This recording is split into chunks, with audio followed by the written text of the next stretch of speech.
Jovan Buha! Buha! Oof. Yo. I'm coming in here with a whimper right now because I don't know what that was. That was one of the worst losses of the season for the Lakers. I think the wrong start to get off to this week with 5 games and 7 nights, including 2 sets of back-to-backs. Lakers dropped their 3rd straight game to fall to 23-14. They remain number 5 in the West. Shout out to the chat. Shout out to the real ones who are in here right now, despite the loss tonight. LA falls 124-112 to Sacramento, kicking off what is one of the toughest weeks of the season for the Lakers, just from a pure schedule perspective.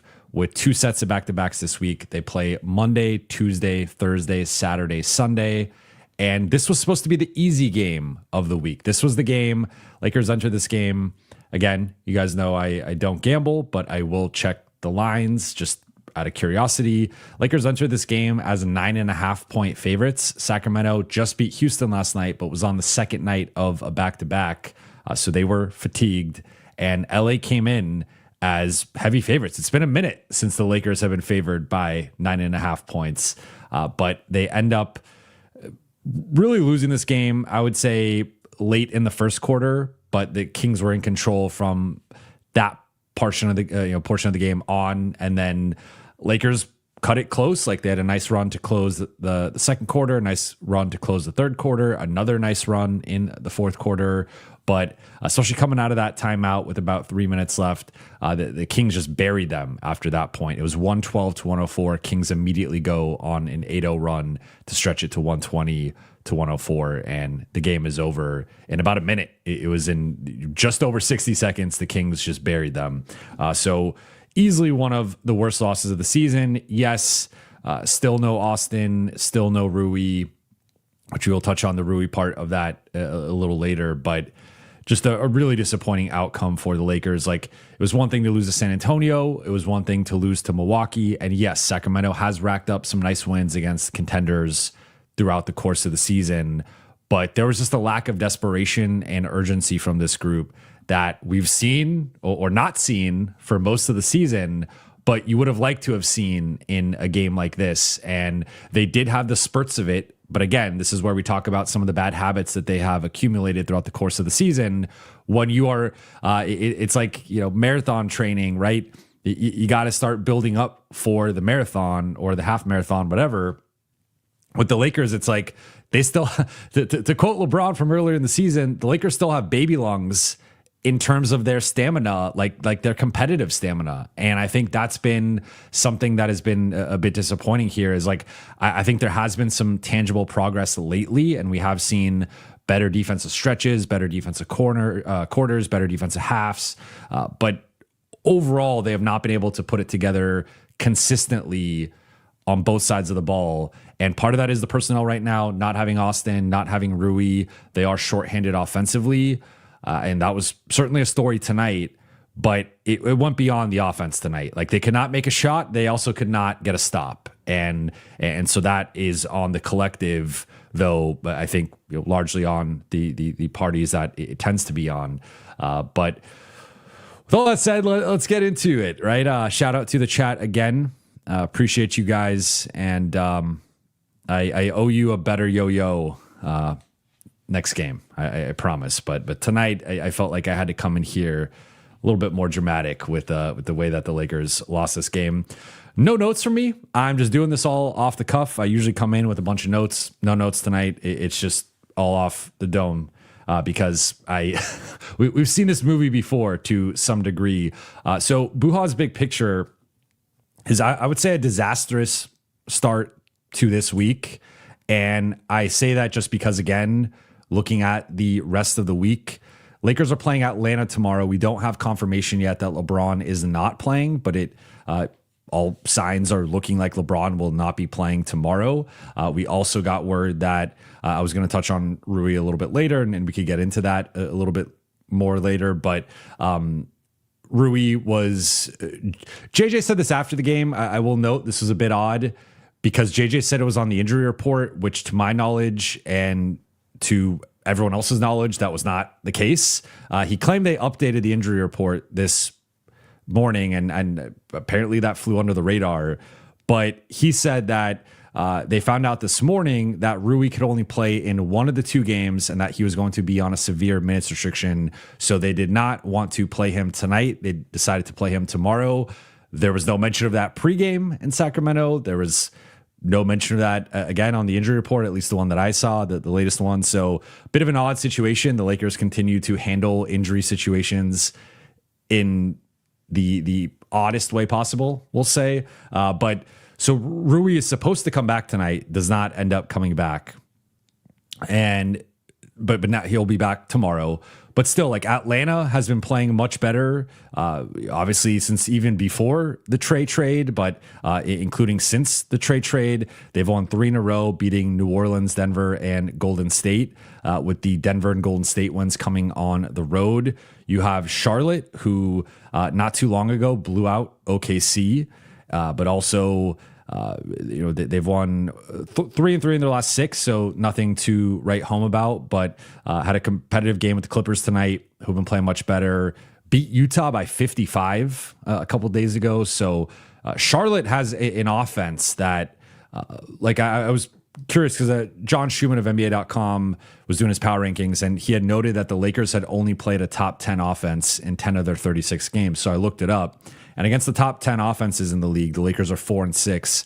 Against the top 10 defenses, they're 7-8. So relatively similar records. They've obviously played more of the top defensive teams than offensive teams. But Charlotte is a team that could fill it up. Then you have at Portland, where that's always a tough game historically for the Lakers, just because of the nature of that matchup and the importance of it. But Portland just won 5 in a row. They've won 5 of 6 going into they have a couple more games until then, but going into tomorrow, they've won 5 of 6, and they've been playing better. Then you close it out with a back-to-back against the Toronto Raptors, who the Lakers obviously beat early in December, but that's a group that has been playing pretty well, won 4 of 6, including an OT game over Philly yesterday. So, and that's been a top 4 or 5 team in the East for most of the season. So, like, on paper, this was the only, really bad team the Lakers are playing. And again, the Kings clearly have offensive firepower. They just beat the Rockets. They've beaten the Rockets a couple times. They've beaten Denver. They've had some nice wins, but this should have been a game. And again, we saw it when the Lakers had these spurts. It was like, oh yeah, the Kings should not be able to score consistently against the Lakers. They should not be able to consistently stop the Lakers. And yet here we are. LA loses another game by double figures.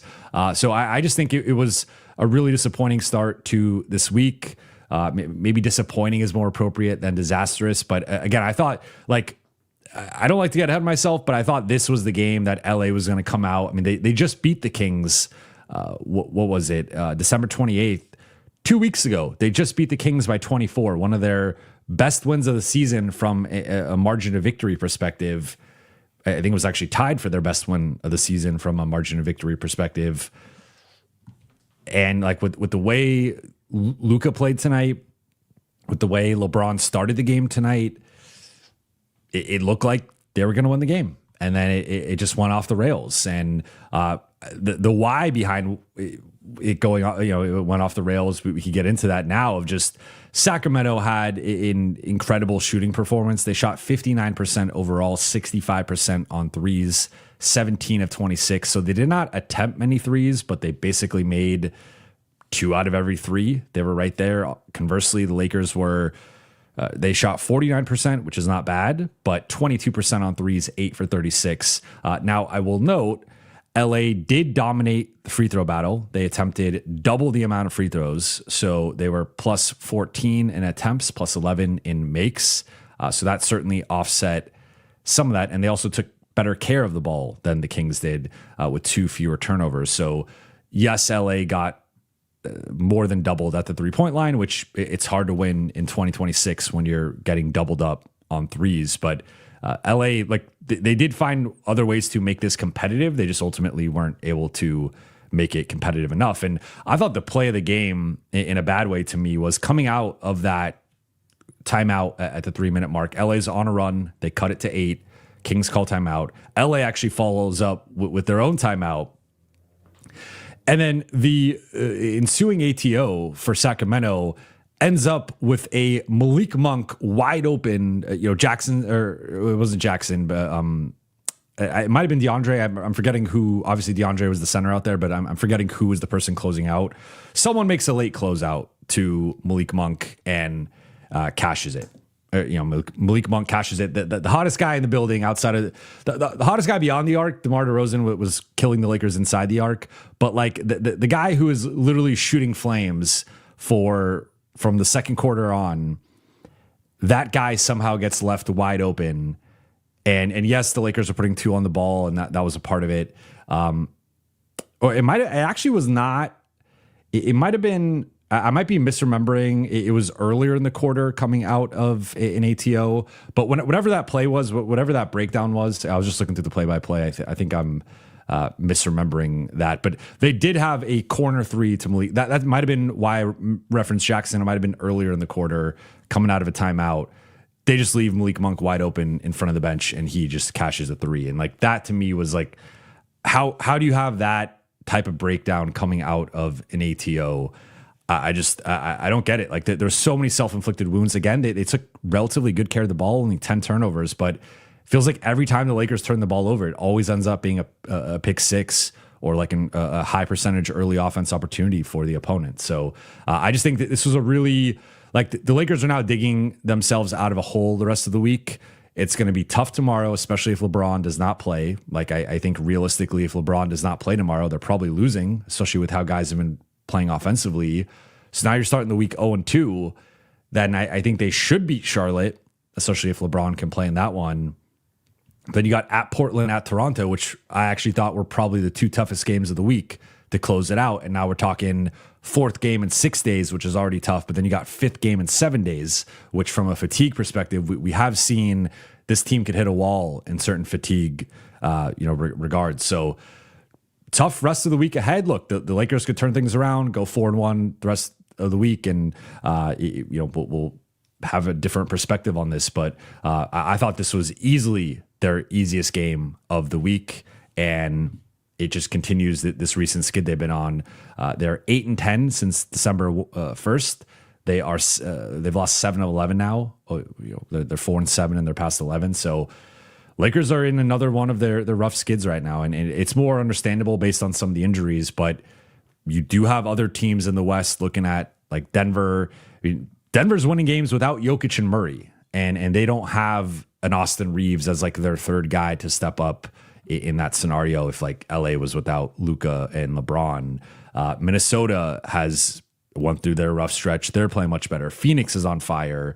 San Antonio has been pretty up and down lately. OKC starting to turn it around though. Like you go through these stretches in the West, but you can't let them linger too long. And right now the Lakers have been in a prolonged funk for basically a month and a half since the turn of the calendar into December, where they're below 500. So they got a lot to figure out, but I'm sure we'll get into that with the Q&A portion. In terms of notable performers, we have to talk about Luka Doncic and his performance. It got spoiled by the loss, but 42 points on 16 of 25 shooting. He had 40 points through 3 quarters, 2 for 9 on threes. I think he started 2 for 5, if I'm not mistaken. So he went 0 for 4. Might have gone 0 for 4 or 0 for 5 to close the game on threes.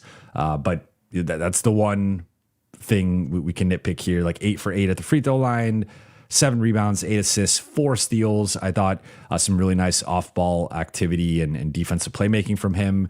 He was targeted a bit, especially by DeMar DeRozan, and they were really milking that mismatch. But I thought I did like Luka's overall disposition defensively. I thought he was engaged, and yes, he was part of some of the breakdowns, and yes, there could have been better transition defense or better second efforts and stuff like that. Can come with Luka's defense, and that can come with this Lakers team, quite frankly. But overall, I mean, Luka completely carried them offensively. There was a point where he had 40, the team had 82, so he had basically half of their points. Ended up not being exactly half, but the Lakers are losing this game by 25 plus if Luka doesn't have a special performance. LeBron, 22 points, 4 rebounds, 3 assists, 1 steal. Had an incredible start to the game, had 8 immediate points. I think he scored 8 of the Lakers' first 10 or 12 points, but cooled off a bit. Had that rough stretch late where he turns the ball over, and then also that was the Monk 3. I guess that was the Monk 3 chronologically I was thinking of, but that was actually a reversal from DeRozan, and Monk cashed in the right wing 3 on LeBron. He played too far off of him. So not the best defense from LeBron tonight, but 8 for 17 shooting, 0 for 5 on threes, 6 for 6 on free throws. It continues to be the same thing with LeBron and Luka in terms of neither guy can consistently get their 3-point shot to fall. They can both struggle with turnovers. Both had, they had a combined 7 turnovers tonight. But outside of that, they are LeBron 8 for 12 inside the arc. Luka was 14 for 16 inside the arc. That is absolutely absurd. So both guys incredibly efficient. They're getting downhill, getting to the rim, getting out in transition. I thought Luka, especially tonight with the mid range, it was the complete inverse of the Milwaukee game in terms of he could not miss inside the arc. He was drawing fouls and ones and just hitting contested. I thought the footwork was really nice tonight. He had the one where he split the double team on the right wing. He also had a couple of nice spinning fadeaways. So those two really, over 50% of the Lakers' points combined. Obviously, Luka nearly doubled up LeBron, but LeBron was the only other consistent source of offense tonight. And then it gets really grim because I want to highlight Deandre Ayton. I thought had a nice bounce back, 13 points, 13 rebounds, a couple blocks. I still think Jackson Hayes outplayed him, and I would have closed the game with Jackson Hayes over him. But it was nice to see more of a return to form from DeAndre. I thought Jackson's defense and overall energy was more infectious. He had 4 offensive rebounds. DA did have 5, but he played 8 more minutes than Jackson. Jackson, 12 points, 5 rebounds. Then it gets grim. Gabe had hit some threes. I believe had at least 2, if not 3 threes in the fourth or early in that portion. So Gabe started, I think 2, and he might have hit 1 earlier. Gabe started to get in a rhythm, but he was picked on defensively. And, DeRozan was able to attack him. Levine was able to attack him. Westbrook was able to attack him. I thought a really tough Gabe night where this was more of a matchup. I feel like Gabe should be able to hold his own. And the fact that he couldn't in this matchup, that concerns me. Vando had some defensive moments, but 0 for 3 on threes tonight. This was one of those games where I thought he really hurt them offensively with the lack of shooting, lack of spacing. DK came in, hit a 3, and then missed his next couple, had a tough turnover in the fourth. And again, I feel like we're seeing some progress, but it's also we're a year and a half into the Dalton Connect experience. We have seen better flashes than this in the past. So I feel like we're almost it was like he was this shooting star that came back down to earth, and now we're trying to get the flame going again. But there's some flickering, but it's taking a little bit longer than it frankly should for him if he really wants to earn a permanent rotation spot and or even play his way into a different situation. He's not really doing himself any favors right now. Then we get to Marcus Smart and Jake LaRavia, and I thought these two guys with this opportunity right now to potentially keep a starting spot, right? I think both guys are in competition not only with each other, but with Rui Hachimura for the full time who's going to be the 5th starter. And I will note with Marcus in particular, but I also thought Jake had some really nice defensive moments. I thought Marcus had a really nice defensive game. This is a bit of a tricky matchup for him. Levine is too quick for him.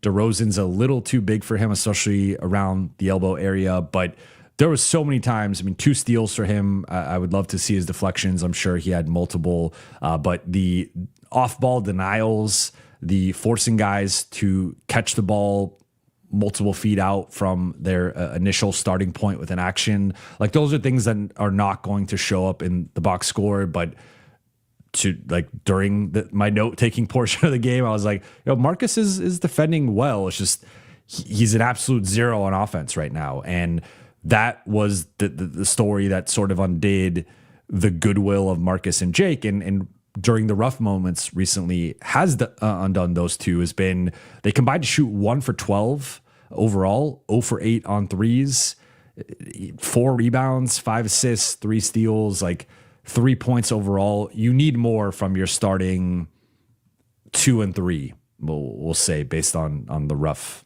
positions here.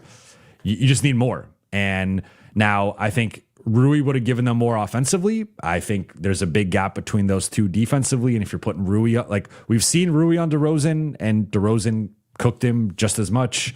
I don't want to see Rui on Zach LaVine or Russ necessarily, especially on a night where Russ is actually making shots. So it's like, it's sort of this whack-a-mole that we've talked about with this group in terms of how they're constructed of, sure, you can put the offensive-minded player out there, and I think Rui would have scored more than 3 points, and Rui would have hit at least a couple threes, but Rui would have also made the defensive problems worse. So this is just the situation that the Lakers are in right now that I'm not quite sure what they do moving forward in terms of.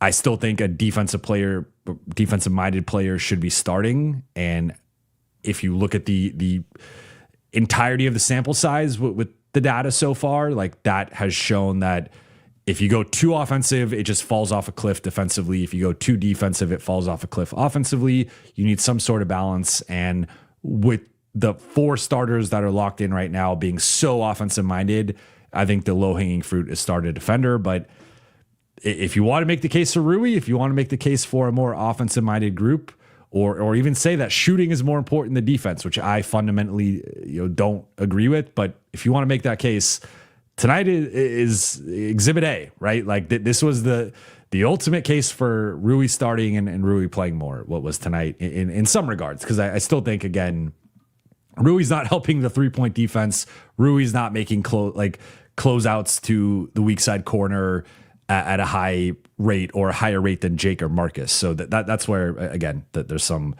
delineation there. In terms of stat of the night, I mean, it has to be at the 3-point line, and Sacramento being +9 in makes, AKA a +27 advantage at the 3-point line. And these are two teams tied in 25th in 3-point percentage entering tonight. And as JJ alluded to after the game, Lakers came in as the 28th ranked 3-point defense. They will probably be 29th or 30th after tonight. And JJ was talking about shot luck and estimated score or projected score, but whatever their internal metric is. And he was like, we actually should have won this game by 24. And that's where I'll push back a little bit, because you cannot play these games in simulations. And look, I will do some of that to an extent, right? Like I do love numbers. I love analytics and I will use them, but there is the actual results and there is the actual what happened on the floor. And the Lakers are continually losing the 3-point battle. They are continually having outlier performances by opponents, and you can keep hitting the shot luck, talking point over and over again. And hey, we're just getting, and teams will go through stretches where they have bad shot luck. This has been an issue for the Lakers for years in terms of losing the 3-point battle and often being a bad 3-point defense. So I feel like there's something systemically there that goes a little bit deeper. But I'm kind of past the point of just saying, well, the shot luck says if you play off this shooter, you're going to be okay. Like at some point, we've seen the inverse where Jared Vanderbilt has had his games where teams treat him like a non-shooter and he hits a couple threes, right? Like the game can tilt very delicately depending on it's a make or miss league to some degree. And if you're leaving certain guys open and they get into a rhythm, that adds up. And I think the Lakers do that far too frequently.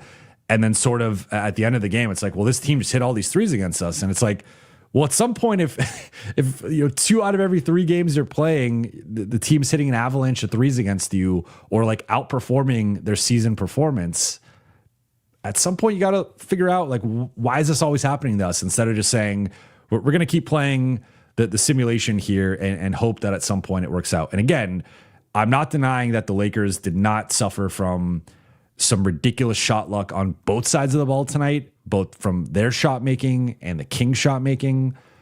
But we've also had this conversation for at least somewhere between 5 to 8 of their losses.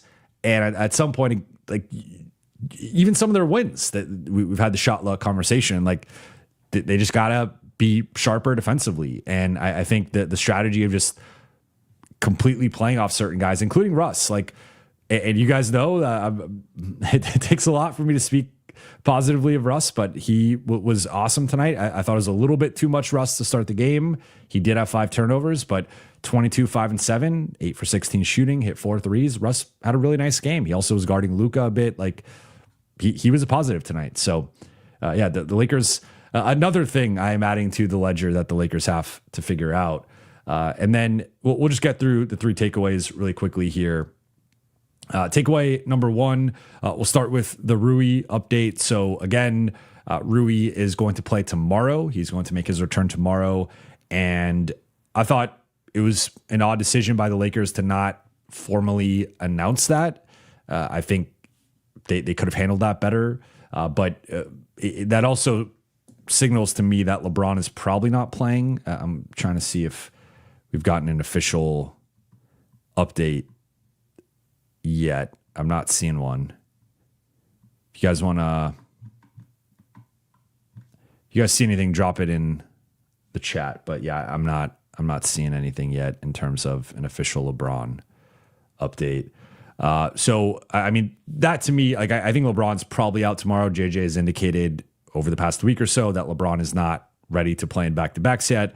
So if LeBron's out tomorrow, I think the Lakers are in a tough spot, especially with Rui being on a minutes restriction, because that's the other part of this, is that it's not just that you're missing LeBron and Austin, but you also have Rui on what JJ dubbed a severe minutes restriction, which that to me sounds like 15 minutes, maybe 16, 18, like some sort of, almost half of Rui's typical minutes. And then now you're getting back into the Dalton Connect, Nick Smith Jr., Bronny, Maxi Kleba range of the rotation. And second night of a back-to-back against the Hawks. The other thing I didn't mention at the top that I wish I mentioned, in both back-to-backs, the Lakers are facing a rested team. So unlike the San Antonio game where they just played, San Antonio played the night before and they played in Memphis. So both teams are making similar trips. San Antonio was traveling from Memphis back to San Antonio. LA was traveling from New Orleans to San Antonio. Both teams had the same excuse. We traveled from the same general area. We played last night.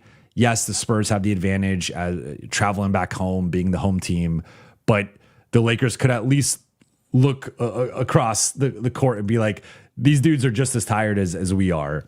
That's not going to be the case tomorrow. Atlanta's resting. They're chilling in LA right now, and it's going to be the same thing for Toronto at the end of the week. So LA, both sets of the back-to-back, and with how LA has approached their back-to-backs, they have tended to prioritize the first game and sort of punted the second game.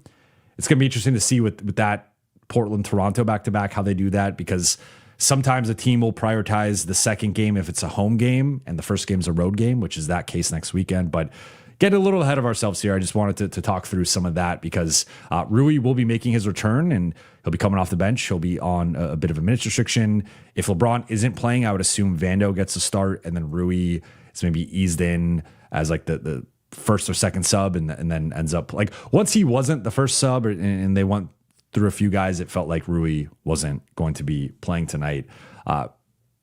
Takeaway number 2 for me, I think Deandre Ayton had a much better performance. I don't feel like he was still fully there in terms of like just the presence that he was early in the season and really up until recently. But I thought LA did a nice job of trying to feed him more consistently. The biggest number that stands out to me is the 8 free throw attempts, which has to be one of the highest numbers for DA this season. Just skimming through it, it's actually season high in free throws.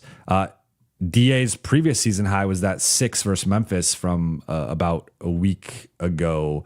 But I mean, ties it. He had 8 against New Orleans at the end of November. And then, so he's had 1 game of 6 and now 2 games of 8 free throw attempts. So remember, one of the things with DA is he does not draw a lot of fouls. That has been one of the knocks on him throughout his career, is that he's more of a finesse big who will sort of avoid the contact and try to score instead of drawing the foul, which has its pros and cons, but does not get to the free throw line a lot. So I thought him getting to the free throw line, like there was some nice stack actions and just nice deep seal finds. The 13 rebounds, I really like to see that. The 5 offensive rebounds, a couple blocks, had that nice block on Zach LaVine where LaVine tried to dislodge him and then DA was still able to block it. So DA, has not been playing his best basketball lately. That's no secret. And I thought tonight was a step in the right direction toward him getting back to that.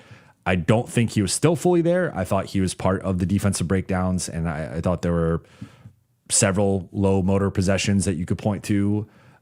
Unlike, I think, a guy like Jackson, who you just don't have to worry about the same motor concerns. But I really was interested to see how they closed the game because I thought Jackson was playing at a certain level. Remember, he had the offensive rebound dunk. He had another putback. He had another nice lob. Like Jackson was playing really well, and I think politically, if DA isn't playing at a level to be benched, I think you kind of had to throw him that bone. But I think Jackson is earning a larger role moving forward, and I would not be surprised if DA continues to be inconsistent, if this becomes more of okay, you're the starting big and you're playing like half the game or maybe a little bit more, but Jackson's closing and Jackson's playing almost half the minutes. And then takeaway number 3 for me is going to be the starting group. And I just... I'm not really sure what the Lakers are supposed to do when Jake and Marcus are shooting like this. And to me, we keep kind of talking in circles. I'm just as guilty as anybody in terms of, well, the Lakers need more defense, but wait, they also need more offense. They need more shooting. And when we see a floor like we saw tonight collectively, because I mentioned Jake and Marcus, but we can stretch this out to Vando didn't score in 26 minutes, went 0 for 3. Gabe, I think, had 1 field goal through the first 3 quarters and then hit 2 in the fourth, finished with 9. So like his final box score looks a little bit better. But when we're talking about like the overall impact of the game, he basically did nothing the first 3 quarters. That's just not good enough. Like to have those guys combine 12 points from your Banshees. And like, this is again, the fundamental thing the Lakers have to figure out if they want to invest in this team, if they want to make this team better, it's got to start with, I think, those 4 players. Like, I think those 4, but really 3, I'm putting Gabe to the side because I think ideally, like, the healthy version of this team, Gabe is more of a fringe rotation player. But looking at Marcus, Jake, and Vando, I think you can go about upgrading that a couple of ways, right? Like, you can piece together other pieces like a Gabe, a Maxi, a Dalton, a Rui, whatever. You could potentially piece together those guys. I think the Vando contract's going to be tough to trade, and then Marcus and Jake are both on team friendly deals, so I don't necessarily advise that. Or you can kind of split the middle there and like do some sort of move to bring in another player who sort of upsets the hierarchy and slots those guys maybe a little bit down. But I just think that's like, because we've seen this now so many times where I think this was more of an extreme version of, I mean, Jake and Marcus do not consistently combine to go 1 for 12. Like they've had 3 for 12 and 4 for 12. They've had some bad shooting nights, but this was like especially bad. And you saw with both guys, and like even Marcus, who like Marcus never loses his confidence. I thought he lost his confidence, at some point tonight in the second half. Jake can go through the spells of losing his confidence. I just if these guys are going to shoot like this and turn into passive, timid offensive threats, it almost doesn't matter what other moves you're making, right? Like you could replace Rui with the ultimate 3-and-D guy, or you could add a couple pieces into the rotation. But if these guys aren't making shots and being offensive threats, like that's a much, we're talking about a cavity here when you need a root canal. And that's where we're sort of at. We keep talking about, hey, you're eating a little bit too much candy, you're having a little too much soda, you got a couple cavities here. It's like, nah, they might need a few teeth replaced. Like we're kind of getting to that point with the Lakers. But enough of that. Let's get into the Q&A here. Appreciate you guys. Connor Phillips, thank you for the super chat. Those talking bad about Luka tonight just hate him. I don't like to talk in hyperbolic absolute statements, but yeah, I don't think Luka was anywhere close to the biggest problem tonight. Again, I thought defensively he had some nice stretches. He also had some stretches where they picked on him, and in isolation they were able to score on him. At the same time, like I'm not going to say the reason the Lakers lost this game was because of Luka isolation defense. I just think that's overlooking his impact on the offensive side of the floor, and also not looking at some of the defensive mistakes of his teammates. Also, just his teammates' general inability to make shots. That to me, like the inability to make shots and the inability to defend Sacramento, those were the two biggest factors tonight. The first one, like JJ referenced a stat after the game that they had 50 assist opportunities. I don't know how they necessarily calculate that, but they only converted 21 of them. So they converted less than half of their potential assists. And that would have gone a big way in changing Luka's final stat line. That 8 assists could have easily been 13, 14, 15 assists. So yeah, I mean, people like, there's always things to criticize players for, right? Like no player has a perfect game, and Luka was by no means perfect tonight. I thought, they could have. I thought JJ could have gone back to him a little bit earlier with the rhythm he was in, and because the game was teetering, I felt like it was important to strike early in the quarter, which they did with the LeBron-led bench group, but. I think Luka could have been like, they almost went away from Luka in the fourth after he was so dominant. And obviously part of that was Sacramento's doubling. They're forcing the ball out of his hands, but he was still able to split some of those doubles and make plays out of that. So yeah, I mean, I would not put this, especially coming off the Milwaukee game, I would not put this on Luka. Mo Love OG, does this mean Rui should start? Upside down emoji. If that's the conclusion people want to come to, that's fine. The pushback again would just be like, I still think defense is the core flaw with this team, because we've seen good defensive performances. We've also seen some nice shooting performances, and I just have more faith in their offense than I do in their defense. That's ultimately what it comes down to. And we've even seen over this stretch that they've had some nice offensive stretches where Jake has had big games like against Memphis, or Marcus has hit shots at a certain level.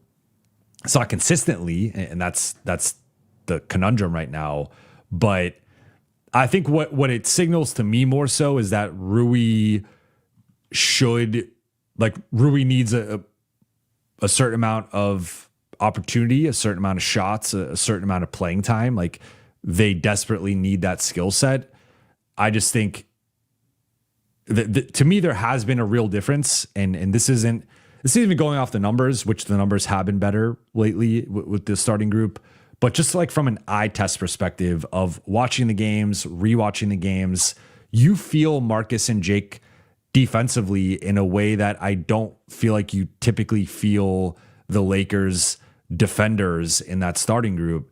And when you have Austin and Rui as the two primary perimeter guys, Austin against backcourt players, Rui against frontcourt players, I just don't think that's a championship level foundation for your defense. And I'm not saying that Marcus and Jake, and obviously you're only going to start one of them once Austin's back. I'm not saying that's a championship foundation, but it's much closer to a championship foundation than the status quo. And also, I mean, there's an offensive element here of the starting group. It'd be one thing if the starting group was doing good offensively, like the full strength starting group was like good offensively and just bad defensively. And it was like, hey, we're kind of treading water. No, they've been bad on both sides of the ball. That's the other thing is like Rui's been marginalized. He's by far the fifth option, and then he's not getting the ball. And then the lineup has not been good offensively either. So that's where I'm still anti that version of the starting group. But I do think this definitely highlights Rui's importance as the best shooter on the team. I just think if you tilt it towards the offense, the defense just like there's no defense. It's basically, I mean, I would say that starting group is the worst defensive starting group of like any serious team in the league, and I don't think it's close. Connor Phillips, thank you for the super chat. Rob needs to go regardless of trade deadline result. Yeah, I think it's premature to, especially coming off like if we're just basing this off of like what has happened and not necessarily what has not happened yet, right? Because the Lakers still have 3.5 weeks or so to do something. This is a guy who did the Luka trade less than 12 months ago and also was extended less than 12 months ago. You know, it was extended end of the 20, in between the 2024, 25 and 25, 26 season, that 2025 summer. I don't see them making that change right now, especially with, as I've talked about before, you would assume that with the sale already being negotiated and with reports indicating that started in January, for Rob to get the extension, like could have just been a lifeline from Genie or just sort of an extension in terms of like locking in money for him. But I made the point before, like if you're in escrow, if you're selling a house or renting a house, whatever, you don't just go like paint one of the walls pink and say, well, pink's my favorite color. I hope you like it as the new tenant, as the new owner. It's like, no, that's going to be something you negotiate with the person taking over. So I would assume and heavily assume that Rob and his status and the job he's done was something that was discussed at length, and the conclusion they came to was to give him an extension. So, and it's hard to blame them coming off of the Luka trade and off of the second half of the season. Obviously, they had a dud of a first round performance. But I will say this: I'm interested to see if they do anything versus doing like. I would like to see at least a small move, an attempt to. Can you get the Keon Ellis without giving up the first? Can you get the Ayo Dosunmu without giving up the first? Can you get some sort of rotation? Like getting a rotation player to me is not a home run, but it's at least like a single or a double, depending on who the player is. That would be nice because I think this team needs a lot, but they certainly need more depth, more two-way talent. Like that's at a minimum. Now, if they swing for the fences, they try, they get the Herb Jones, they get the Nick Claxton, they get the Wiggins, someone like that. I will give him his kudos and his much deserved props. Now, if he does nothing or does something very, flipping Dalton in a second for like not even a Keon Ellis type player, that is where I think we like can be more critical, and especially with the likely framing, they will likely have a press conference. And I'm telling you now, the framing will be, well, this summer we have 3 picks and we wanted the optionality to have 3 picks in the summer, and 2026 draft night, we will have 3 picks. The part that they're not going to highlight is they only have the 3 picks for draft day, because technically they will then make a pick with that 2026 pick unless they end up flipping it.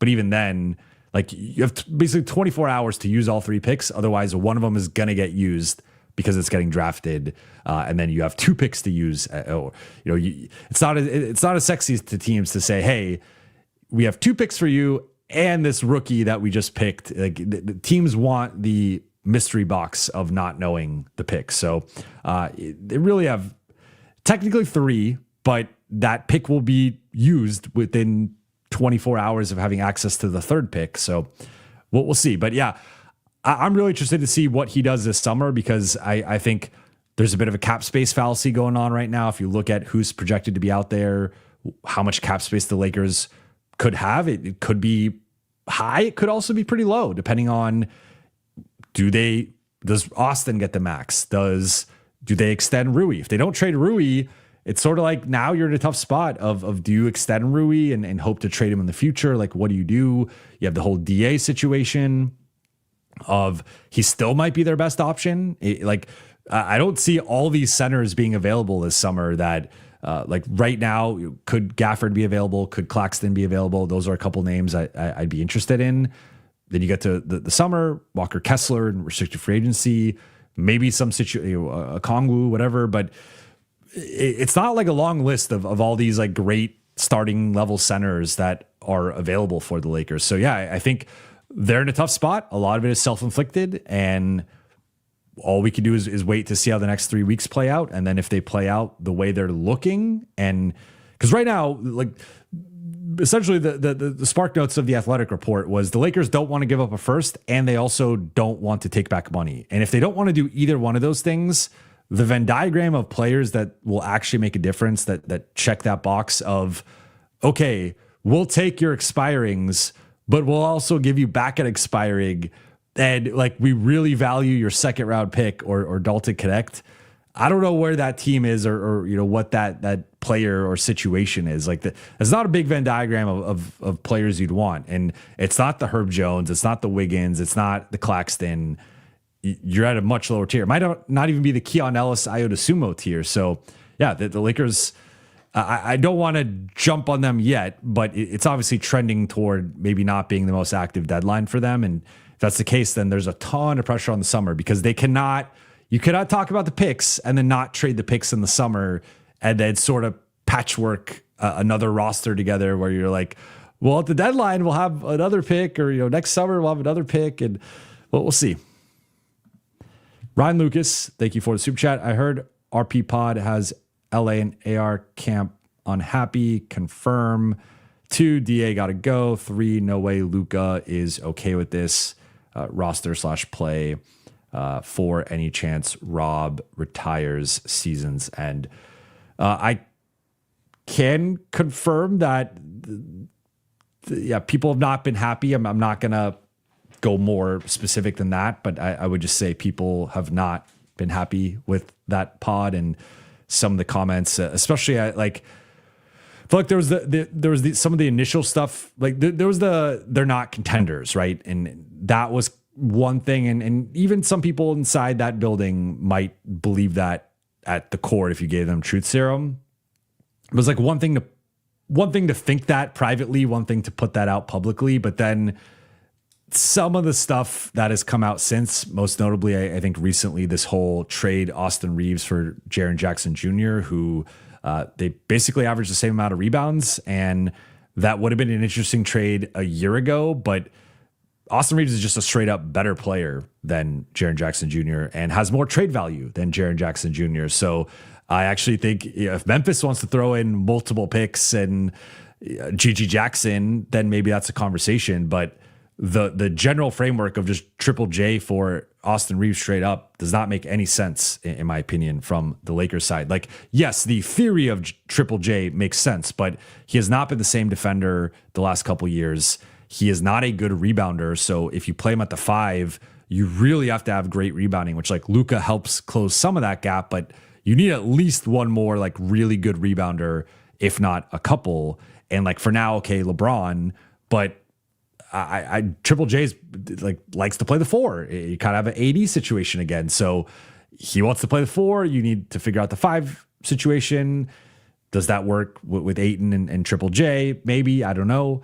But yeah, it's been some interesting comments coming out of that, because that is uncommon for an agent to be commenting on his player's team to this degree and saying basically, I would trade this guy.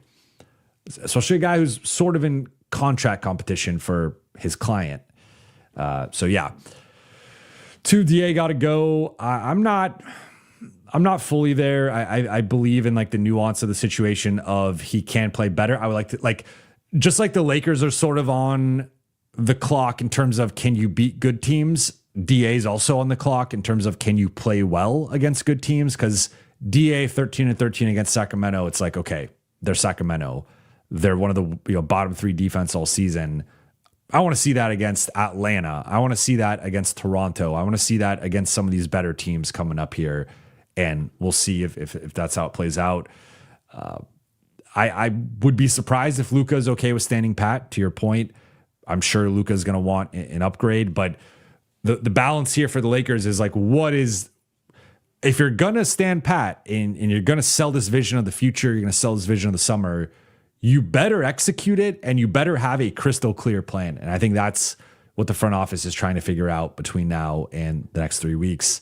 And then any chance Rob retires by season's end, I would be shocked by that. I mean, technically possible. And sometimes in these situations where people retire, it's sort of like they are about to be pushed out, but the organization lets them retire on their own to save face and some glory. But I've heard nothing of, again, I continue to hear Rob's in good standing and he's going to be around for the foreseeable future. So I know for some fans, they don't want to hear that, but that's what I continue to hear. Black Chi, thank you for the super chat. Laravia, Smart, Vando, 86 minutes combined 3 points.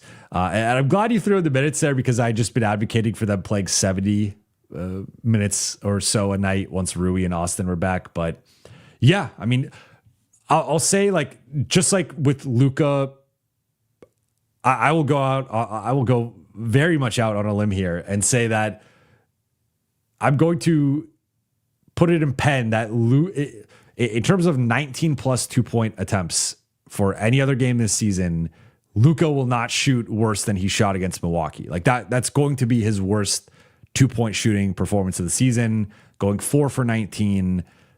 That is just so out of character for Luka, right? So that was his worst 2-point shooting performance of the season. I don't think it's going to get any worse. I would be stunned if these 3 combined for that minute total again and don't score much higher, or not much higher, but at least double figures combined, right? We're not even talking about individually combined. But more than 3 at least. 3 is as bad as it gets, basically. So yeah, I mean, just really rough stuff. I don't know what other way to they are still holding up the defense, but with some duct tape in their defense, but they need to be able to score as well. Otherwise, you can't have as many one-way players as the Lakers currently have on their roster. Nala, thoughts on, thank you for the super chat. Thoughts on Kuminga, can attack closeouts, cut, finish, transition, better D than Rui. Young, if we can get a discount without using the first. I'm glad someone brought up Kuminga, and you guys might have already been talking about him in the chat. My Kuminga thoughts. So I think Kuminga fits the next version of the Lakers better than he does this version of the Lakers. It depends ultimately what that package looks like. Is it Rui? Is it Gabe centric? What does that look like? I don't love, I like to think about things in terms of constructing lineups, right? And so if you're trading for Kuminga, you technically don't have to make him a starter, but you also have to factor in who a player is. This was part of what we talked about with DeAndre Ayton. Of the downside to Ayton was going to be, this is a guy who's had a couple of unceremonious exits in his career with Phoenix and with Portland, and at some point, at least based on I was actually in the Phoenix locker room for a little bit, but I was not covering them every day. And based on the reporting, the intel, what came out of those situations, the consensus was at some point they started to tire of DeAndre Ayton, and whether it was the personality or the motor or whatever, that stuff started to grate on people and they wanted to move on. With Kuminga, this guy clearly thinks he's a star, and maybe at some point it gets through to him that he is not a future star, and maybe he is a future all-star. Maybe he makes a couple all-star teams at some point in his career. But the current trajectory he is on is not a star trajectory.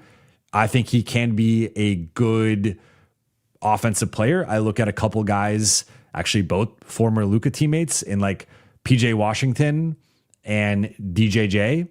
And I'm I think Kuminga has elements of both of their games. Like he's got a similar frame to PJ Washington.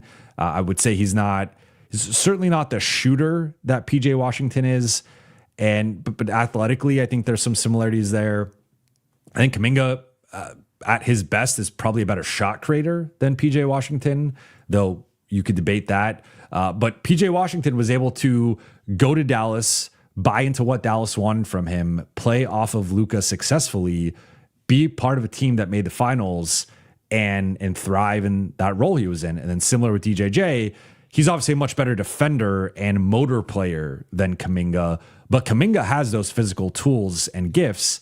And we've seen stretches of that. I thought early in the season, he was buying into that type of role. I talked about it after they played the Lakers. I thought his defense against Luka, especially for not really being known as a defender, it kind of reminded me like Rui has had some of these performances in the past where I thought Rui's individual defense, especially in the context of him not being a stopper, he's had some good performances. I thought Kuminga was buying in, and they also had a nice performance against Houston. And like he was doing some things that it was like, okay, Kuminga's finally popping. He's finally buying in.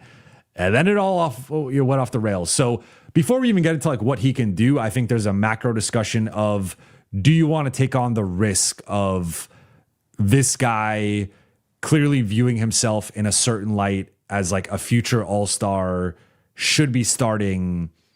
And do you want to try to reel that back in and be like, hey, we want you as like a sixth man, or maybe even, hey, you are a starter, but you're clearly behind Luka and Austin in the pecking order. I don't know how he would take that. And I don't have a clear, like, it's clearly not gone well in Golden State. Now that's been more extreme. They've toyed with him starting, coming off the bench, being in the rotation, being out of the rotation, the whole contract situation. I do think there's like undeniably some yellow flags, if not outright red flags, with Kuminga and how things have gone. And I'm not absolving the Warriors side of things. I just also think clearly on his side, there are some things to be concerned with his personality, with his mentality, like at least yellow flags. Now, for his actual skill set, again, I referenced PJ Washington, DJJ. I think those are a couple guys who have thrived next to Luka, and Kuminga can do some of those things. To your point, he could attack closeouts well, cutting, getting out in transition. I think offensive rebounding could be a more consistent weapon with him if that's a focus. And then to your point, better defense than Rui. He is a true switchable wing who can scale up a bit, scale down a bit. And yeah, I think he could be I still don't really know what position he is ultimately. I don't know if that even matters, but like he could be the long-term 3 or 4, depending on how you want to structure the front court. Now, I'll say, going back to the lineups, if you are putting Kuminga in the starting group with Luka and Austin, I think you have to nail the other two positions defensively. Like those two have to be your best defenders in the lineup, and not best by like default, which is kind of where Rui sometimes, to go back to that conversation, it's like Rui sometimes the best defender by default. I don't even think he's the best defender by default in the lineup, but sometimes he's sort of in that position. That can't be the case for the Lakers. Like they need two studs at the other two positions. And that does give me some pause with Ayton, right? Like I do not like a Kuminga Ayton combination in theory. I don't think that's good enough defensively. I think the motor, the defensive IQ, like there's some concerns there. So if you are committing to Kuminga or taking the shot on him, again, this is not about this season, right? I think it's more so about the future, but you're theoretically testing him out to re-sign him. I would assume if they trade for him, their goal is to re-sign him and have him be a bigger part of the future. In that case, I think you have to nail the other two spots, like a stud defensive 3-and-D wing and a stud rim protecting, rim running center. And that's easier said than done. Those are the two positions the Lakers have not been able to nail for the past 5 years, outside of course, AD and Max Christie, who they ended up trading both for Luka. Like, I don't know, but if you could get him without giving up a first, I say all that to say I'm intrigued by it. Depending on the price, he's not my plan A, he's not my plan B, he's probably not even my plan C.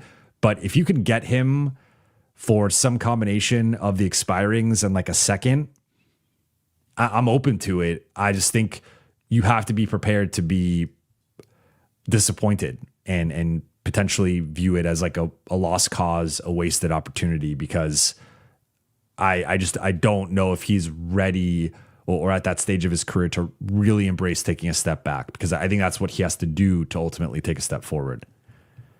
The Enigma, thank you for the super chat. People say Rich Paul's podcast is distracting the team, which is probably true, but it's not like they've been proving him wrong on his broader point. Fair pushback here. I mean, again, like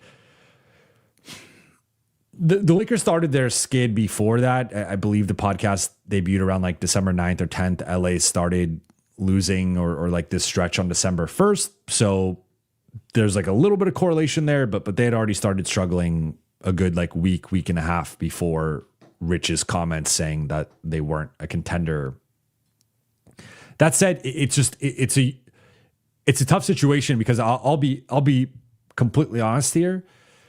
If I were a player in that locker room, if I were Austin Reeves, it's hard not to look at the situation and wonder how much is like entirely Rich's opinion and how much is either him speaking on behalf of LeBron or a shared opinion with LeBron. And because I'm sure like Rich clearly has a filter to some degree where he's not just letting it fly entirely. Like, I know it seems that way, but there are clearly some topics or some lines he won't cross in terms of what he will or won't say. So this is clearly stuff like he's comfortable saying. And some of the stuff I've heard privately, behind the scenes over the last few years. And for those of you who've tuned into some of my private chats that we've had, like I've talked about some of this stuff of what's been out there from that side, or maybe what they've wanted to do in terms of personnel moves. But I agree that it's distracting to a degree. And I also agree that this is the NBA. You have to learn, you're getting paid the big bucks to deal with the distractions. You also are on the Lakers. You have to know that like there's a certain amount of scrutiny and pressure and spotlight that comes with playing on the Lakers. It just is what it is. Some people are built for it. Some people aren't. At the same time, though, it's hard for me not to put myself in the player's shoes of like, because Rich Paul is pretty much the only agent that could get away. I don't know another agent that could get away with this without maybe more backlash. Like, I also don't even know another agent that would necessarily even do a podcast like this in the first place. Maybe this will be a trend where more agents start doing it. But yeah, I mean, it's been an entertaining show. I think there's been certainly some parts of it that I've really enjoyed. And I've even enjoyed the Lakers discussion because it's like a peek behind the curtain of how does Rich actually feel and view the team, again, to a degree, because he can't say everything. But I also think it's just hard from LeBron's perspective and from the player's perspective. How are you not going to feel like, if I'm Austin Reeves, how am I not feeling like, does LeBron want to trade me for Triple J, or is that only Rich Paul? Like, how do you separate those two entities entirely? I know Rich says he speaks for himself, and that's fair. And if that's the truth, then that's the truth. But he can't control how people interpret that message. And that's where it gets a little muddy here, because we can say we want things to be interpreted a certain way, land a certain way. But once we say something, it's out there, right? And trust me, I have plenty of experience with this, of the aggregation and my words getting twisted, or a snippet of what I said gets clipped or whatever. And it's like, once I said it, I said it, right? And if you look at it in a certain context, it could be taken maybe a different way than I intended it to. But the alternative is just not saying it, right? And I have that push and pull myself, but I'm not saying it at the scope that Rich Paul is, and it's not having the effect in that locker room that Rich Paul's comments are. Rich, thank you for the super chat. This is why you bank wins for times like this. Rich is an optimist, but Rich also comes at things in a realist way. So I would classify you as like both a realist and an optimist, Rich. But this is completely true, right? Like the Lakers have, been scorned by the analytics community for winning more games than they should have based on their point differential and net rating. But it makes a big difference. Like if the Lakers had closer to like their expected wins, they'd be something like 19 and 18, right? I mean, they basically have the expected wins of a 500-ish team rather than a team that's 9 games above 500. So if the Lakers were 19 and 18 right now, we're talking about them as the 8 seed in the play-in mix, right? But instead, we're talking about them right now at 23 and 14. They're 5th in the West.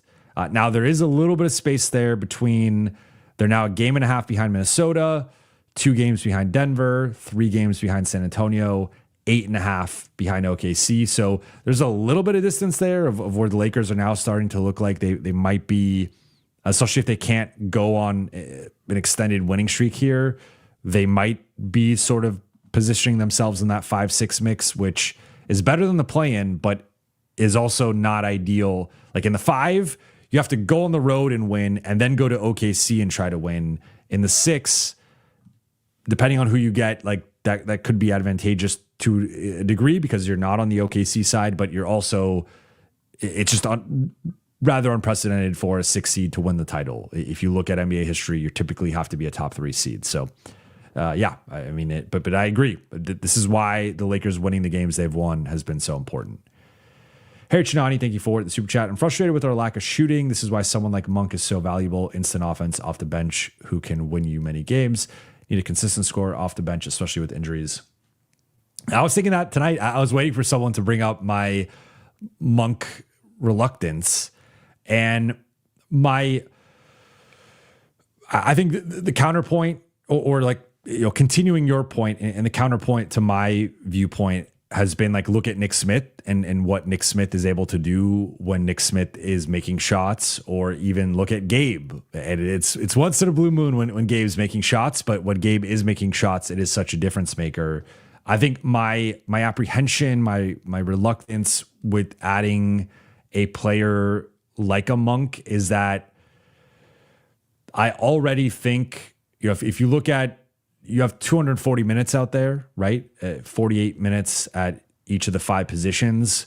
You're already locking in roughly 105 minutes with the big 3, and each of those players coming with some level of defensive liability, some level of defensive concern that you have to kind of bake into how you construct lineups. So if you add in Monk, and I think if Monk was on this team, Monk would play. Monk would probably play a lot. I just think adding another like 25 to 30 minutes of subpar defensive play, like I think you can make a case Monk is worse than any of the big 3 defensively just on the basis of his size. Like Austin is a better defender and LeBron's a better defender. But even if you want to pick on Luka and some of his defensive shortcomings, Luka's at least 6'7", 245 pounds. Malik Monk is 6'3", 190 pounds. Like that's a big difference in terms of being able to pick on a guy in defensive matchups and whatnot. So point being, like I just don't love the notion of adding a 6'3" defensive challenge guard into the rotation in a big way when this is already a team that can't defend. But to your point, like if they have Malik Monk tonight, this is a much different game, right? I mean, Sacramento loses those points, LA gains it, but like a Malik Monk type that will actually make a defense pay for playing off of them. Or also, I think one of the benefits with having a Rui out there as well is like they're willing to help off a Jake LaRavia, a Vando, a Marcus. They're not going to help off a Malik Monk. They're not going to help off a Rui. And then what that does is that allows you to play more of that 2-on-2 in the pick and roll. And that's where you get the lobs. That's where you get the dump off passes. That's where you get the baseline cuts. So that there's like a trickle down effect that doesn't even necessarily show up with the shooter. It might not even be that shooter gets those shots, but it's that shooter's gravity creating those opportunities because defenses will not leave them, that, if that makes sense. So yeah, I'm coming more around to it. I still think that priority 1A and probably even 1B would be adding more defensive 2-way play. Really 2-way wings. I want someone who could shoot 35+% on threes and is a plus switchable defender. I want a couple of those guys. Then I'm also looking at the big man spot of like, is there a way to potentially upgrade that? And then I'm looking at more offense. But you could argue that the shooting should be even higher. Like maybe the shooting's the second thing above the big men. I don't know. I mean, the Lakers again need multiple things, and it's sort of like whack-a-mole, right? You add Malik Monk, all right, the shooting's better, the offense is better, now the defense is worse. I don't want a lot of minutes with Malik Monk next to Austin. I don't want a lot of minutes with Malik Monk next to Luka. Then where's he playing, right? Like it just gets a little tricky.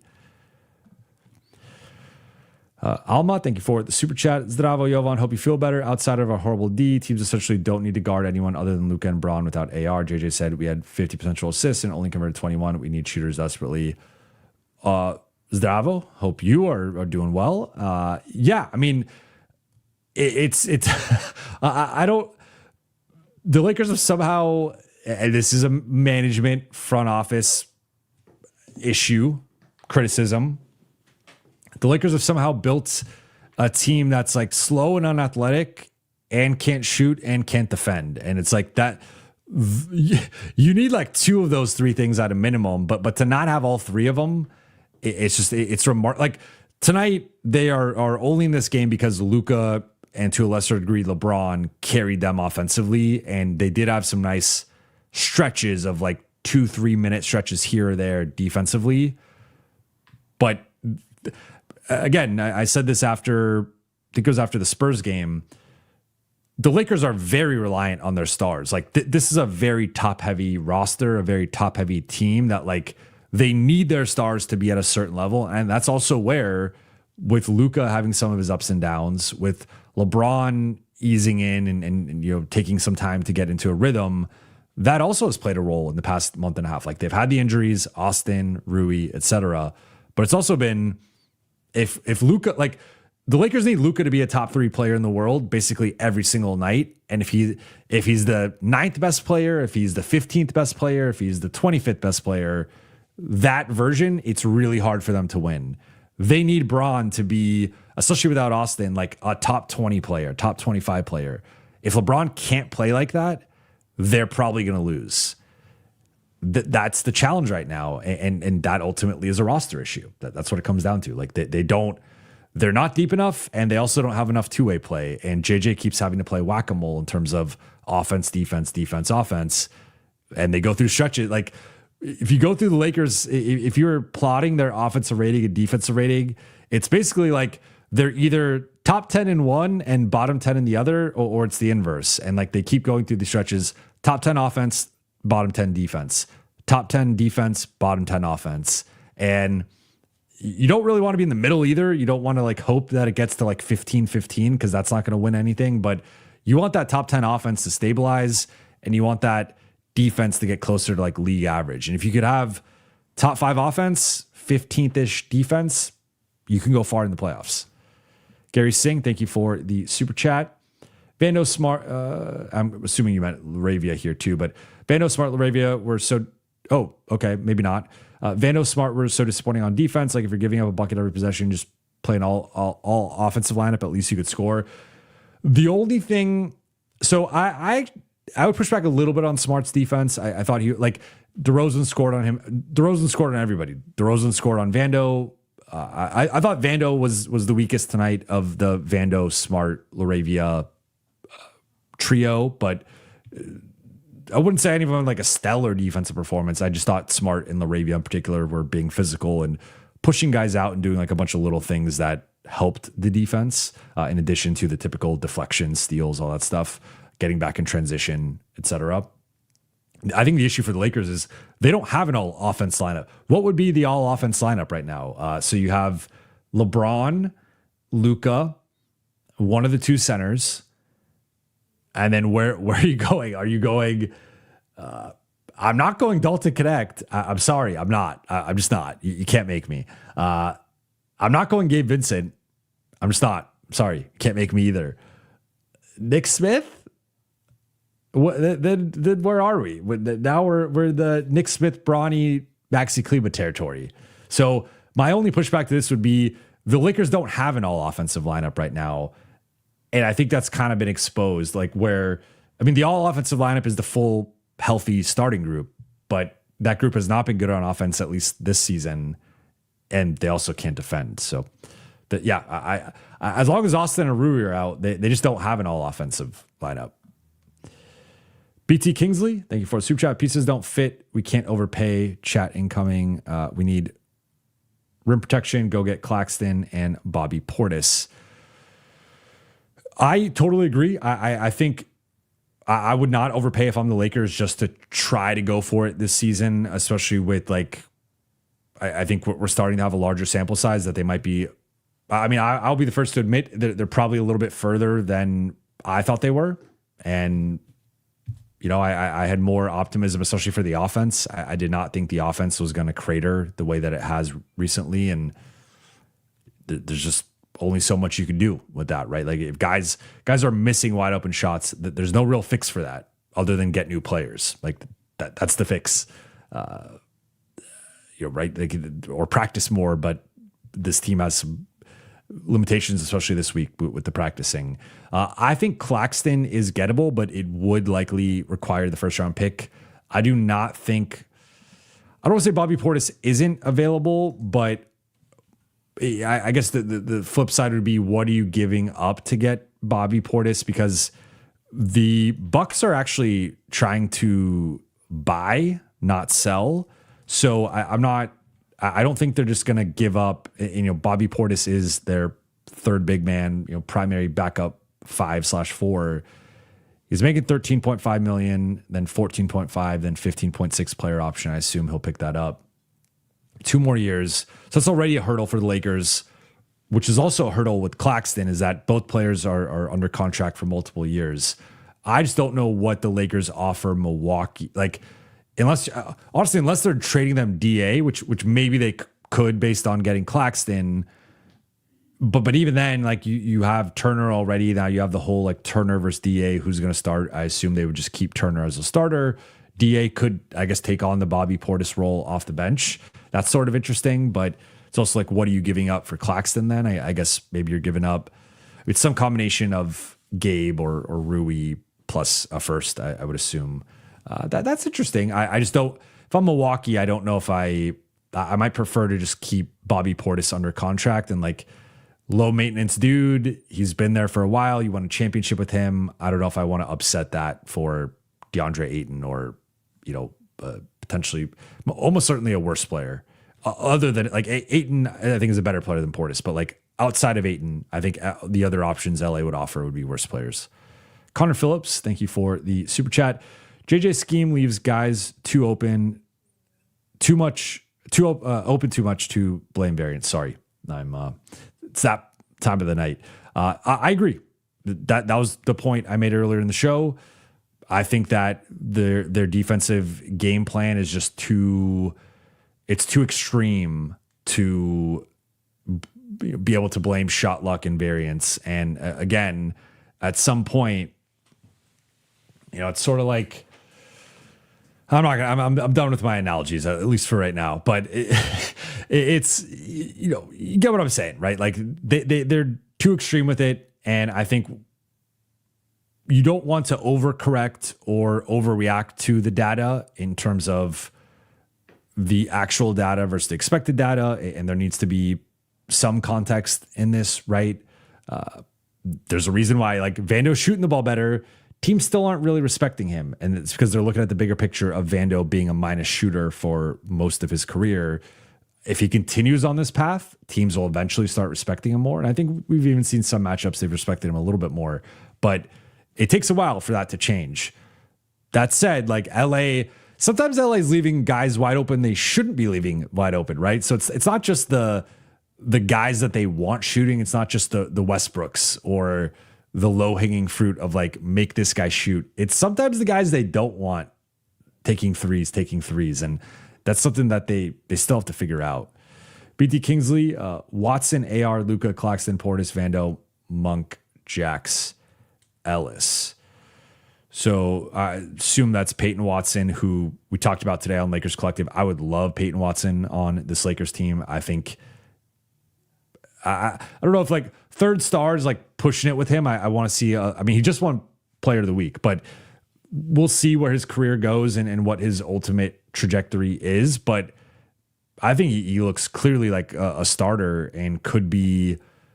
I see a lot of Jaden McDaniels in his game. We were talking about that earlier today. Like if you could add a Jaden McDaniels type, you have to do that. That is a very valuable player who could play the 3 or the 4 depending on your lineup configuration. So I would say if you're starting Claxton, if you're going AR, Luka, Watson, Claxton, I would want more of a 3-and-D type as the 5th guy. I would not want Portis. I would not want Monk. I mean, maybe it's Ellis, I guess, based on these options, but I like where you're going with this. If it's Ellis, then your bench, Portis, Vando, Monk, Jax. I think it is a little one-dimensional in terms of each individual player kind of has their thing. Like I'd want one more wing type, at least 1 or 2 more wing types off the bench, but certainly a deeper and closer to complete team than this version right now. Now, I think this is obviously assuming like LeBron retires or goes to a different team, right? Because then you have the whole LeBron variable. But as in terms of like a future build, I do like this build. Sarah talks ball. This better be the darkest point of the season.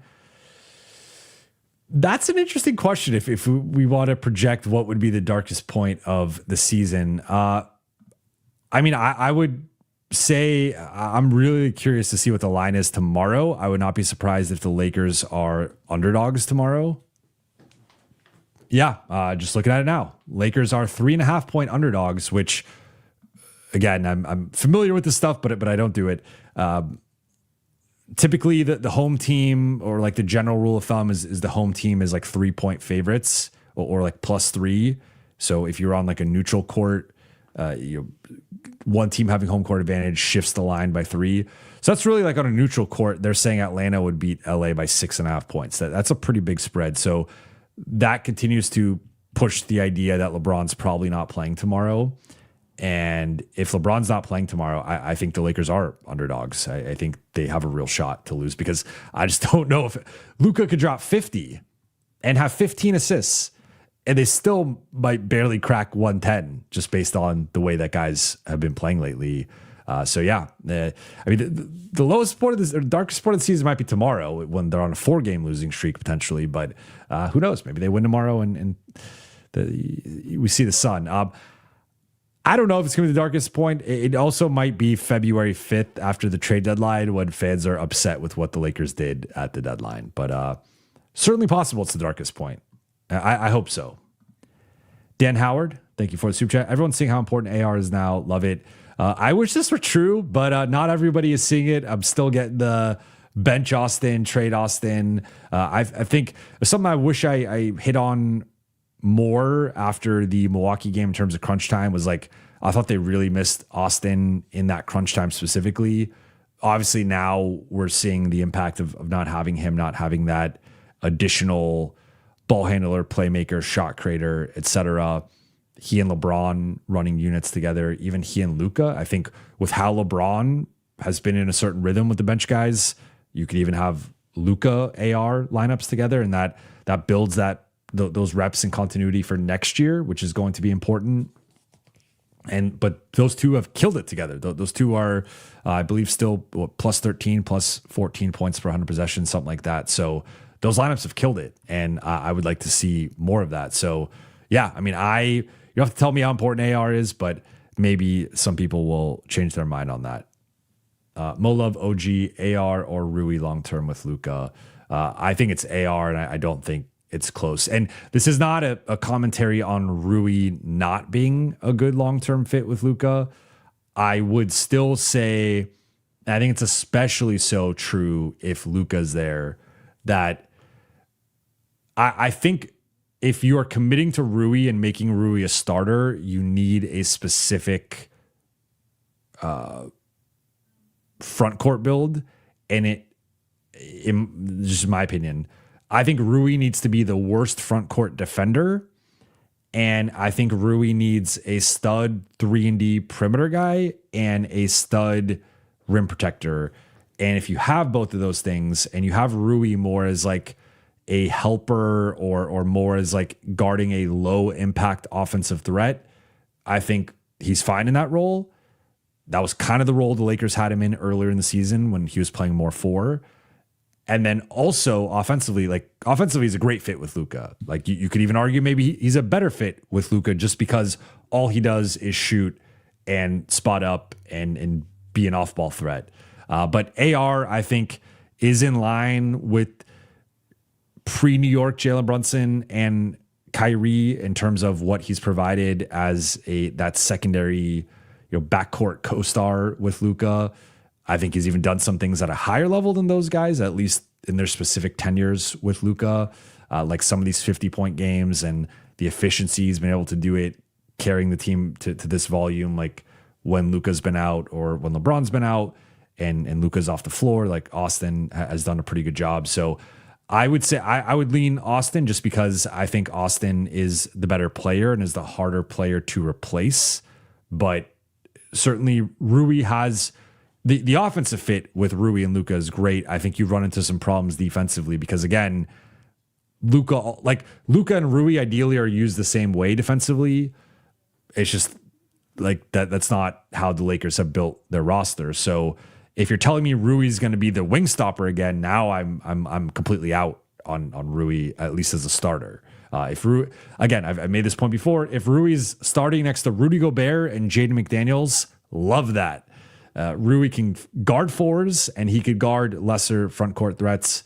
Jaden takes the main guys. Rudy's the rim protection. If he's next to Chet and J-Dub, if he's next to Chet and Lou Dort, I love that because he's the third guy. Rui should be the third guy in the front court defensively, not the first guy. And LA's too often used him as the first guy. Sean, thank you for the super chat. Nearly the entire roster is having career worst years from 3-point percentage. That's impressive in a bad way. Let's look it up. Let's see who is. Well, it's not going to be updated yet. I don't think. Maybe NBA.com will have it. Quickly going to NBA.com stats, and it's updated. So let's see. 3-point shooting.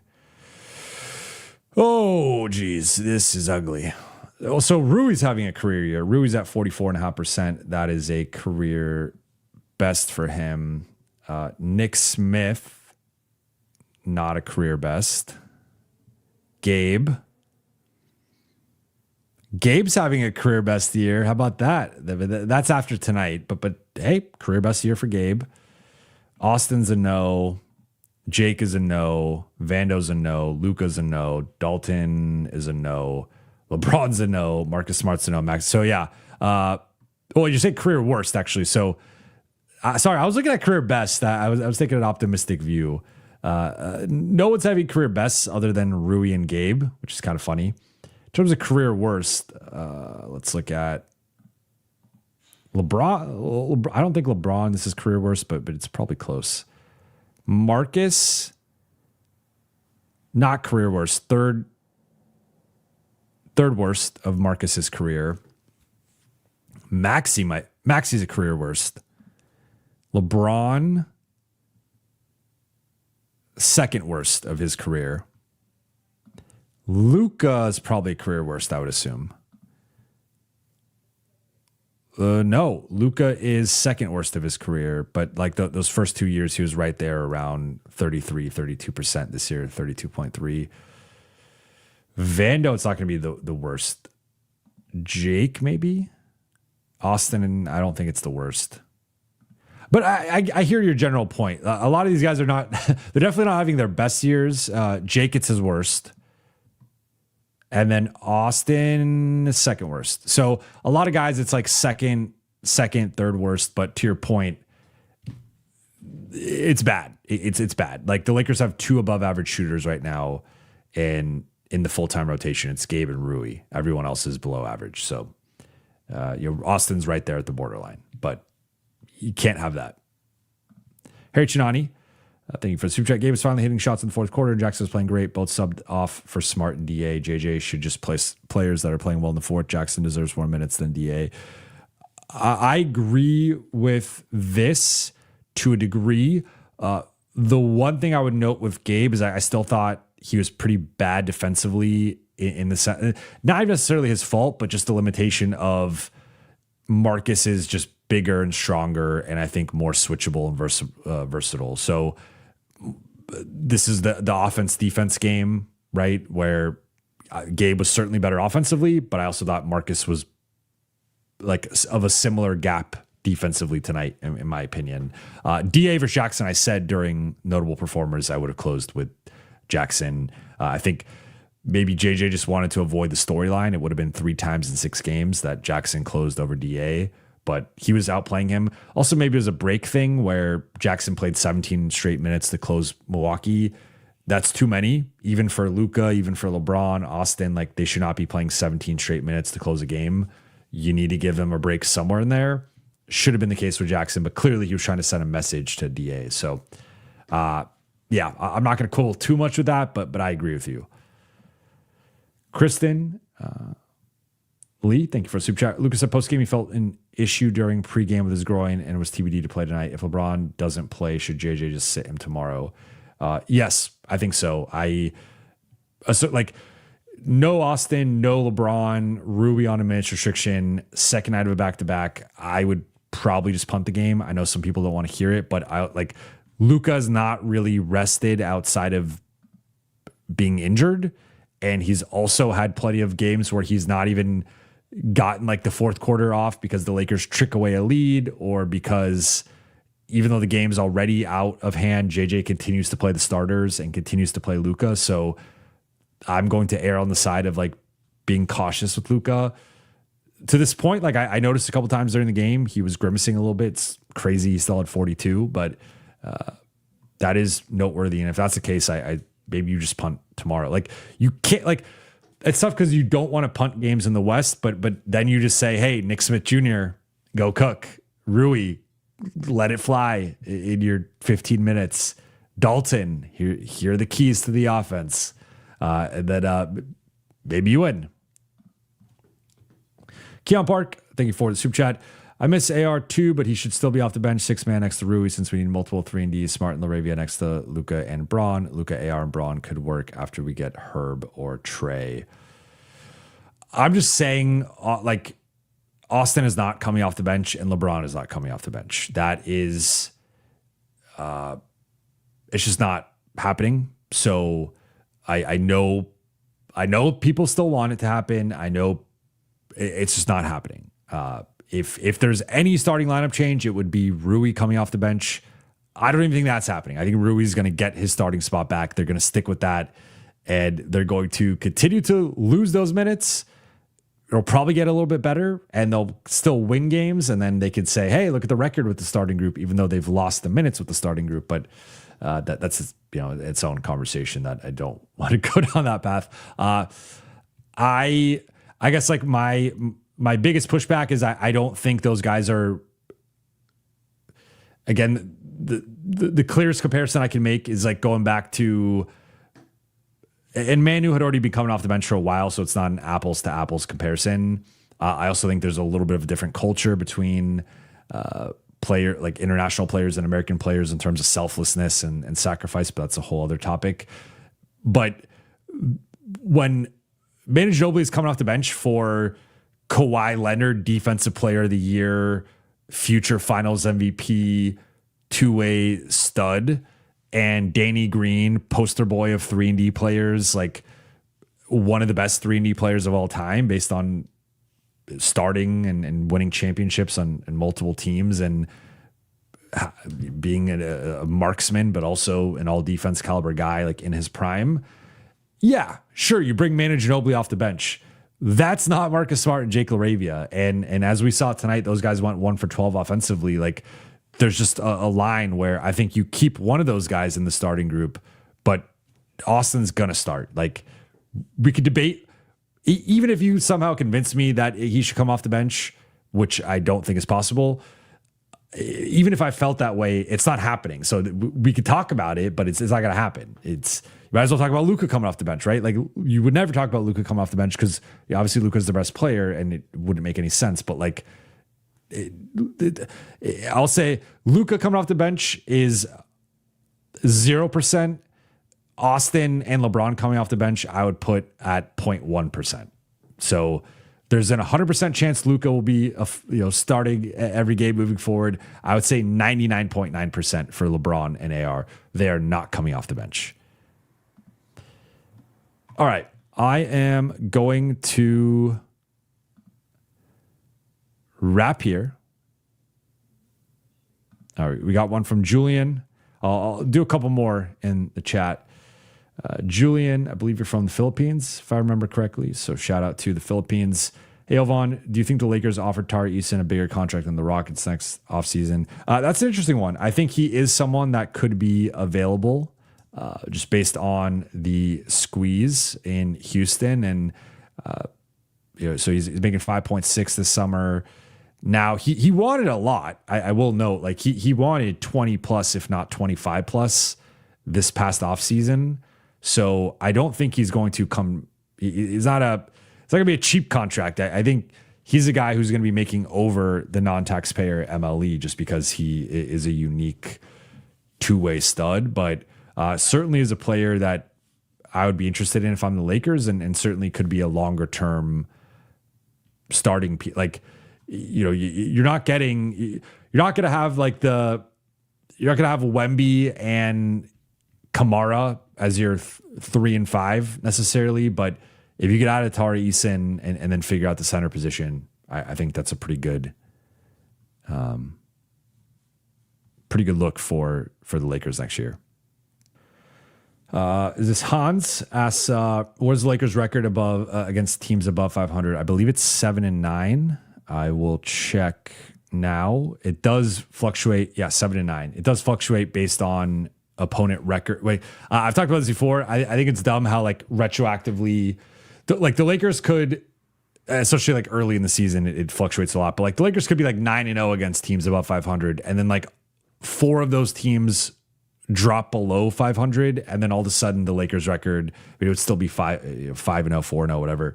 Still be impressive, but like it can fluctuate. Or Golden State has been one of these teams where Golden State recently counted as a under 500 loss for the Lakers. Now it got added to their above 500 ledger.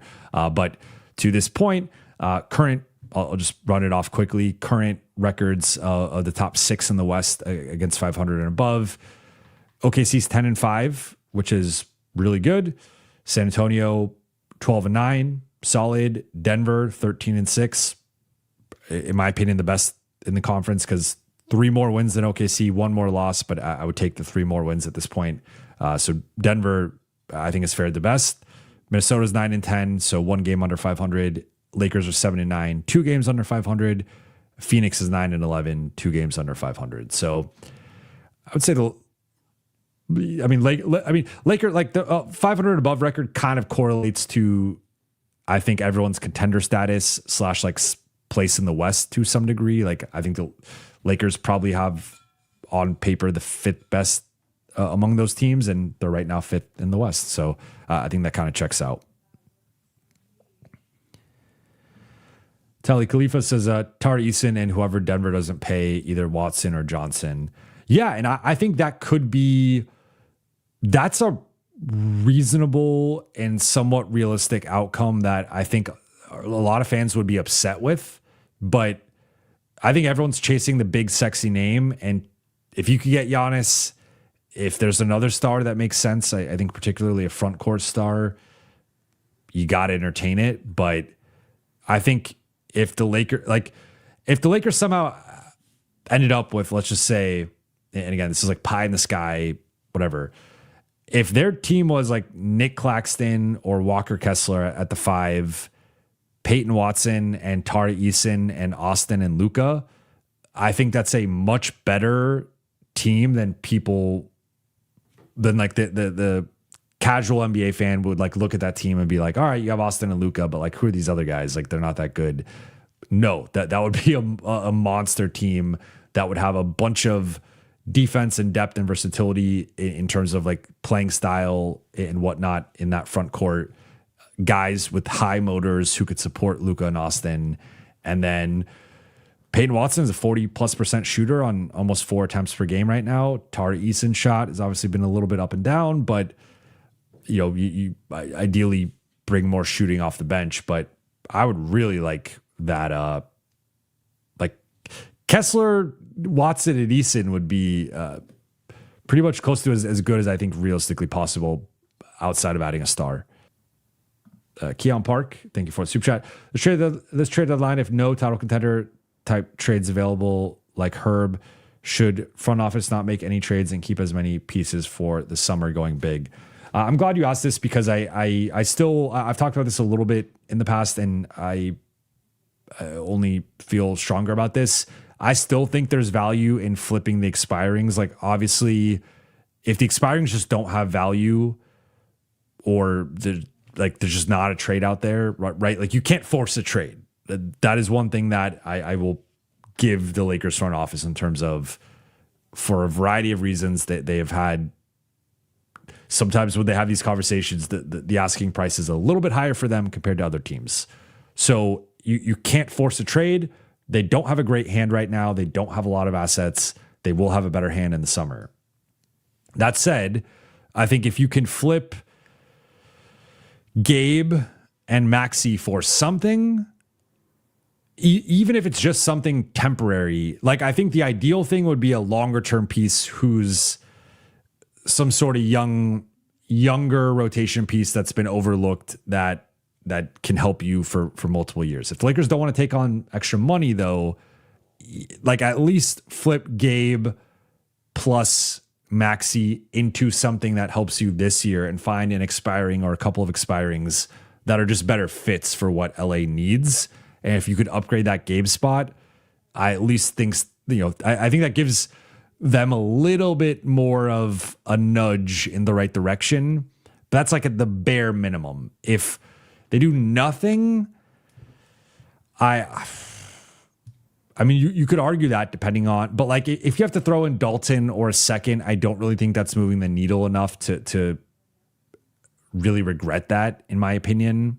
There's certainly some risk that the second ends up being like the 44th pick, or that Dalton ends up panning out somewhere else. But I frankly think that's probably how things are going to go, in terms of, I don't think Dalton's going to pan out in LA. I think if Dalton pans out, it's going to have to be somewhere else. He needs a fresh start. He needs a different situation. And that's like, it could certainly happen and make the Lakers look dumb, but I don't think it's happening in LA. I think clearly there's just too much baggage, too much going on, that he's got to, they got to move him. So I just say that to say, like, my minimum, if I'm the front office, I'm at least trading Gabe and or Maxey plus probably Dalton and like the second. And what's the best thing I could get for that? And at least like do some sort of pre-agency, or either improve the current roster or do pre-agency and get in a better fitting long-term piece. You keep the first, you keep Rui,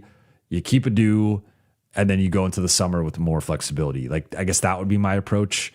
But I think standing pat and not doing anything, in my opinion, would be a mistake. Harry Chinani says you should do more Beyond the Block episodes. The Lakers are ridiculously bad now. Yeah, so Beyond the Block has been on a little bit of a hiatus, because when I have to pick between my show and the Lakers versus the national stuff, I've prioritized the Lakers. But it will be making its triumphant return on Wednesday. I will be having Trevor Lane on, and we will be doing our All-Star ballots. So we'll be a little bit of Lakers talk with Luka and LeBron and Austin and where they slot and everything, but we'll be primarily All-Star ballot focused. All right, I'm going. Julian asks, last one, Jovan, you think Luka will be a Laker for life? That's so tough to say, to be completely honest. I believe, I'll say this, I believe Luka wants to be a Laker for life. Luka's a loyal person, as we saw with the whole Dallas situation, how things played out, how it affected him. So when Luka talks about potentially being a Laker for life, I believe that. I think that was his goal with Dallas.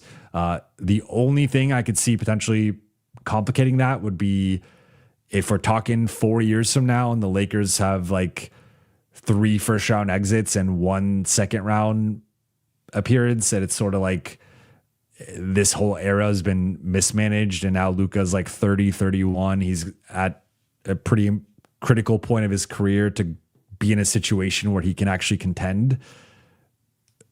Now I don't know what happens at that point in terms of coaching or front office or like where things are at with this, hypothetical. But I think that wouldn't be the only way that he would potentially consider a different situation. But I guess metaphorical gun to my head, I will say Luka is a Laker for life.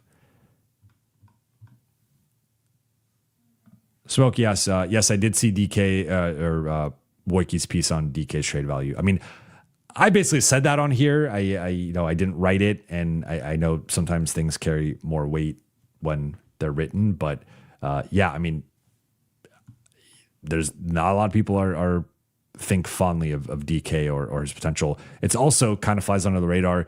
He's not that young. Like I sometimes will see or see some of the comments or hear people say, well, Dalton's still this young guy figure. I'm like, he's about to be 25. That's not young anymore. That's like, especially for a second year guy, he was supposed to be a win now, like ready for the NBA player, not some like project who's about to be 25. Like that's a bad combination. But I am wrapping here though. I appreciate you guys for rocking with me. I will be back tomorrow night. Surprise, surprise. I'll be back tomorrow after Lakers Hawks. I will be there. Looking forward to it. After being sick for the past week, I'm looking forward to being back at crypto.com arena. But shout out to the late night gang. Shout out to the chat. And appreciate you guys tuning in after a tough loss. But hey, we'll see how things go tomorrow. We'll see if LeBron plays. We'll see what happens with Luka if LeBron doesn't play. Like, is it worth potentially resting him? And then you have Rui making his return and him being on some sort of minutes restriction. But shout out to the chat. Shout out to everybody. For those watching on YouTube, please be sure to hit that subscribe button, turn on channel notifications, and like and comment on this video. For those listening on Apple Podcasts, Spotify, or your podcast platform of choice, please be sure to follow, download, and leave a 5-star review. I'll be back tomorrow. I'll talk to you all then. Enjoy the rest of your evenings/days.